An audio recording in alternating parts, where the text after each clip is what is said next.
Alright, time to torture test this vacuum table.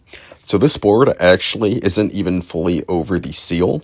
If you look really closely, I don't know if you can tell, but it's only kind of half on the seal on both sides. So it's really surprising to me that it cut almost a half inch in one pass at 3,990 millimeters a minute, and it fared fine. And that's a nice clean cut. So, and here's a piece of MDF. And my whole machine moves